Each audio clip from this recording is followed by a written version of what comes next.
teman-teman semua, saya Mesa Vegia Wirka, mahasiswa jurusan Ilmu Komunikasi Universitas Andalas.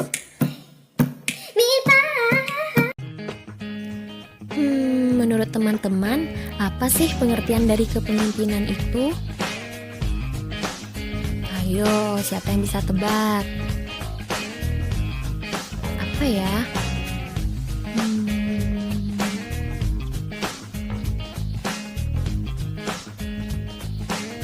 Kepemimpinan adalah sebuah kemampuan atau kekuatan dalam diri seseorang untuk mempengaruhi orang lain dalam hal bekerja, di mana tujuannya adalah untuk mencapai target atau goal atau tujuan organisasi yang telah ditentukan.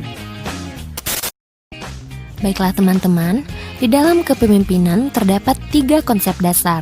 Yang pertama, visioner, kedua, strategis, ketiga, transformatif.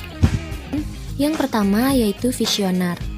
Kepemimpinan di sini ditujukan untuk memberi arti pada kerja dan usaha yang perlu dilakukan bersama-sama oleh setiap anggota perusahaan dengan cara memberi arahan dan makna pada kerja dan usaha yang dilakukan berdasarkan visi yang jelas.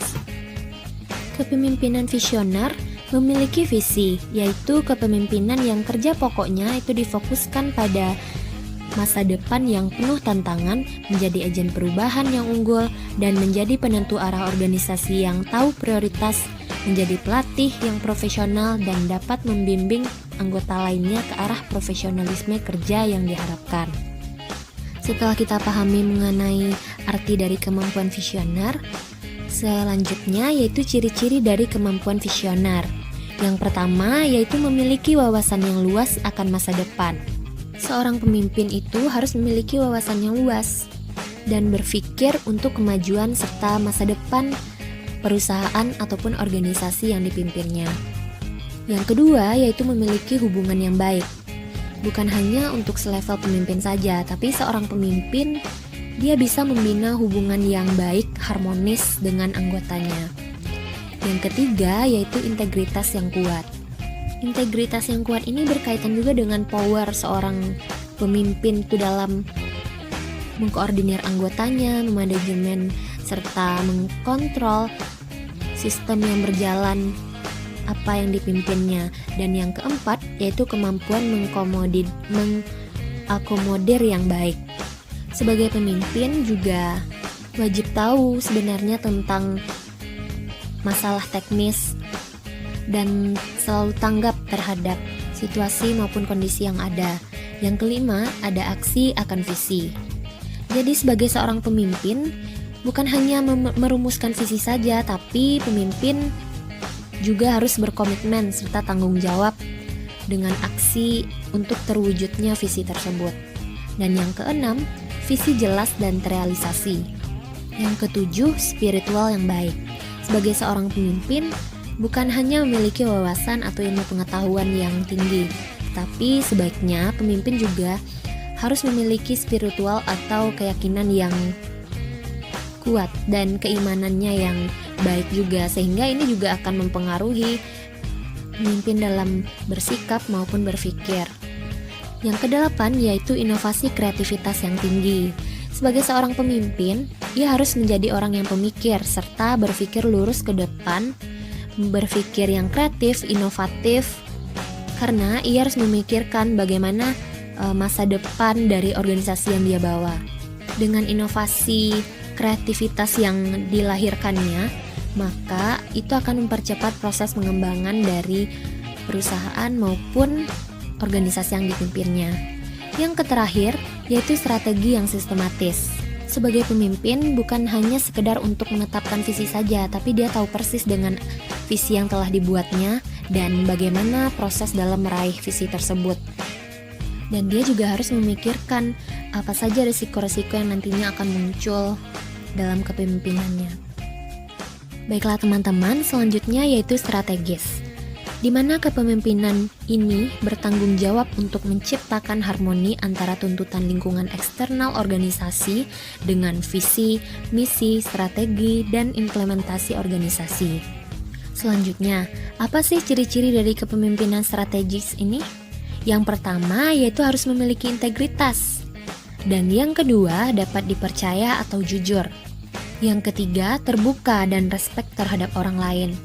Sampai sini dapat kita pahami bahwa sebagai seorang pemimpin, poin-poin ini menunjukkan dan merupakan faktor bagaimana kita menilai atau mengukur kredibilitas dari seorang pemimpin. Dengan sifatnya terbuka dan respect terhadap orang lain, karena sebagai pemimpin itu kita bukan hanya sekedar memberikan perintah, mandat, dan lain sebagainya. Kita juga harus mendengarkan dan bersikap terbuka terhadap anggota kita. Dan respect juga dengan orang lain. Berusaha untuk tetap bersikap atau empati terhadap orang lain. Dan yang keempat yaitu berani mengambil resiko. Seorang pemimpin harus bisa menjadi pemikir yang baik dan dia harus bisa berani mengambil resiko. Jika dia berani bertindak, maka dia harus berani mengambil resiko. Dan dia harus tahu dulu apa sih resiko yang akan terjadi dan kemungkinan-kemungkinan yang akan terjadi jika dilakukannya sebuah tindakan oleh seorang pemimpin. Dan yang kelima yaitu kreatif dan inovatif. Yang keenam, belajar dari pengalaman. Karena sebelum seseorang itu menjadi seorang pemimpin, pasti dia pernah berproses dalam hidupnya. Mulai dia menjadi anggota hingga nantinya dia menjadi manajer sampai akhirnya dia menjadi pemimpin. Dan dengan siklus seperti itu dia pasti bisa mempelajari bagaimana sikap pemimpin sebelumnya dan apa yang harus diperbaiki. Dan ketika ia menjadi seorang pemimpin, maka dia bisa berkaca dengan sejarah atau masa lalunya. Dan ini juga akan membuat kepemimpinan mendapatkan referensi agar lebih baik ke depannya. Itulah teman-teman mengenai kemampuan strategis. Selanjutnya kita akan bahas tentang kepemimpinan transformasional. Kepemimpinan transformasional ini adalah suatu keadaan di mana para pengikut dari seorang pemimpin transformasional itu merasa adanya kepercayaan, kekaguman, kesetiaan, dan hormat terhadap pemimpin tersebut. Dan mereka termotivasi untuk melakukan lebih daripada awalnya diharapkan pada mereka. Dan kepemimpinan transformasional ini merupakan sebuah model dalam kepemimpinan yang mampu membuat orang-orang yang dipimpinnya merasa memiliki visi yang sama dengannya. Dan pemimpin dengan model kepemimpinan seperti ini umumnya dikenal sebagai sosok yang sangat karismatik dan merupakan pemegang peran utama dalam membawa lembaga atau organisasi yang dipimpin mencapai suatu tujuan yang telah ditentukan. Menurut Robbins dan Judge, terdapat ciri-ciri kepemimpinan transformasional. Yang pertama yaitu pertimbangan individual. Di sini seorang pemimpin itu akan memperlakukan setiap bawahannya sebagai individu yang berbeda satu sama lain dan akan memonitor, mendampingi, serta menumbuhkan peluang bagi para bawahan tersebut. Dengan begitu, pemimpin akan melihat setiap pengikutnya dengan cara yang berbeda-beda dan mengenali mereka serta memperlakukan mereka dengan kemampuan, kebutuhan, dan aspirasi yang berbeda pula. Pemimpin juga akan memberi pelatihan maupun saran yang berbeda-beda. Karena kita tahu ya, di setiap manusia pasti memiliki pola pikir, kebiasaan, atau budaya, dan juga cara bekerja, bertindak, berinteraksi, berkomunikasi yang berbeda-beda. Maka dari itu, pemimpin harusnya memahami terlebih dahulu bagaimana anggotanya, kepribadiannya, cara dia bertindak, dan harus pelajari anggota per anggotanya. Dengan begitu, pekerjaan dan job desk pekerjaan itu dapat terlaksana dengan baik dan tepat kepada orang yang memang spesialisnya seperti itu. Yang kedua yaitu motivasi inspirasional. Merupakan perilaku atau kemampuan dari seorang pemimpin dalam mengkomunikasikan harapannya yang tinggi serta menyampaikan visi bersama dengan menarik kepada setiap orang yang dipimpinnya. Dan dalam penyampaian tersebut, pemimpin akan menggunakan simbol-simbol yang menarik agar bawahannya itu terinspirasi untuk mencapai tujuan dari organisasi tersebut, sehingga organisasi akan mengalami kemajuan yang penting. Ini berkaitan bagaimana cara seorang pemimpin itu mengapresiasi anggotanya. Mungkin contohnya bisa kita lihat ketika seorang pemimpin memberi reward atau penghargaan kepada anggota yang berprestasi atau memiliki pekerjaan yang bagus. Nah, seperti itu. Selanjutnya yaitu pengaruh ideal.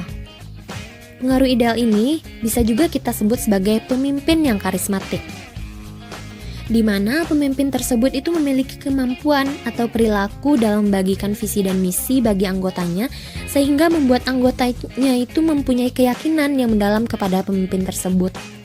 Pengikut akan memiliki rasa bangga dan respect pada pemimpinnya, sehingga mereka sangat bangga menjadi pengikut dari pemimpin tersebut. Mereka juga percaya bahwa pemimpinnya merupakan sosok yang memiliki kapasitas dalam menyelesaikan permasalahan. Ini berkaitan dengan rasa kebanggaan terhadap pemimpin, dan dapat kita katakan ini pemimpin yang diidam-idamkan sekali bagi semua orang. Yang terakhir yaitu stimulasi intelektual, yakninya kemampuan dari seorang pemimpin dalam meningkatkan kecerdasan, kreativitas, dan inovasi dari pengikutnya.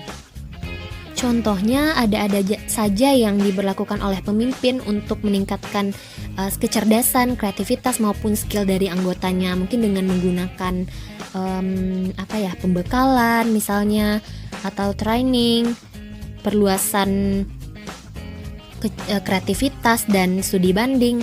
Dan ini bertujuan untuk mengasah kembali atau meningkatkan kembali kecerdasan dan kreativitas dari anggotanya. Serta ini juga nanti capaiannya juga melahirkan inovasi-inovasi dari pengikutnya, seperti itu.